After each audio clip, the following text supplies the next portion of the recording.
5 আগস্টের মধ্যে দিয়ে একটি ফ্যাসিবাদী মানে একটা ফ্যাসিস্টের পতন হয়েছে, কিন্তু ব্যবস্থাটা তো সেই সেমই আছে। অন্তর্বর্তীকালীন সরকারের কথা যদি বলি, তারা কিন্তু বিভিন্ন সময় বলবার চেষ্টা করেছে তারা আগাতে পারছে না। সম্পর্ক প্রশ্ন দিয়ে অভ্যুত্থানের আগে অভ্যুত্থান নিয়ে যে স্বপ্ন ছিল বা আন্দোলন নিয়ে যে স্বপ্ন ছিল, অভ্যুত্থানের এই এতদিন পরে এসে সেই স্বপ্ন কি এক আপনার? দেখেন, স্বপ্নটা তো স্বপ্নই, মানে বাস্তবায়নের জায়গাটা হয়তো বলতে পারি।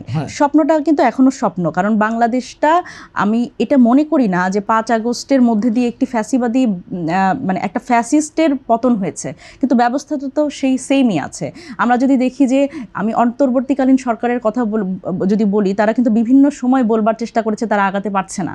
সুতরাং এই ফ্যাসিবাদী কাঠামোটা তো রয়ে গেছে, এবং এই ফ্যাসিবাদী কাঠামো রয়ে গেছে বলে সাইফুল ভাই একটি কথা খুবই রাইটলি বলেছেন যে আমরা কিন্তু এই যে 3 জোটের রূপরেখা যখন ব্যর্থ হয়েছে, স্যান্ডেলিনা সো রূপচর্চায় আভিজাত্য, তো এই যে 3 জোটের রূপরেখা যখন ব্যর্থ হয়েছে, এই দলগুলো কিন্তু চেয়েছিল যে বাংলাদেশকে একটি গণতান্ত্রিক সংস্কারের পথে নিয়ে যেতে, কিন্তু সেটি কিন্তু কাগজে কলমে থেকে গেছে। আবার কিন্তু সেই জন্য দেখেন একটা গণ অভ্যুত্থান হয়েছে, কারণ আমরা এই সংস্কারের পথে হাঁটতে পারিনি।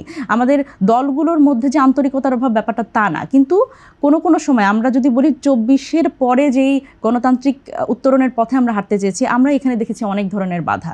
আমরা কি দেখছি যে দেখেন, এই যে একটা গণ অভ্যুত্থান, প্রত্যেকবার এক একটা গণ অভ্যুত্থান হয়, এবং আমরা দেখি যে আমরা আশা করি, স্বপ্ন দেখি, আকাঙ্ক্ষা করি, কিন্তু আলটিমেটলি সেই অবস্থানে যেতে পারি না। কারণ এই গণ অভ্যুত্থানগুলো আসলে আমার মনে হয় যে রাজনৈতিক দলগুলো তারা আসলে একটি ক্ষমতার হাত বদল বা একটা পট পরিবর্তন হিসেবে যদি নেয়, তাহলে কিন্তু এটি একটা বড় বাধা তৈরি হয় আমাদের গণতান্ত্রিক উত্তরণের পথে। সেখানে যদি আমি বলি 24-এ কিন্তু আমাদের আশা আকাঙ্ক্ষা আরও অনেক বেশি ছিল। বাংলাদেশে প্রথমবারের মতো 30টিরও বেশি রাজনৈতিক দল তারা কিন্তু একত্রে বসেছে ঐকমত্য কমিশনে। এটি বাংলাদেশের জন্য আমি বলবো যে রাজনৈতিক সংস্কৃতিতে একটি বড় পরিবর্তন এবং একটি বড় অর্জন।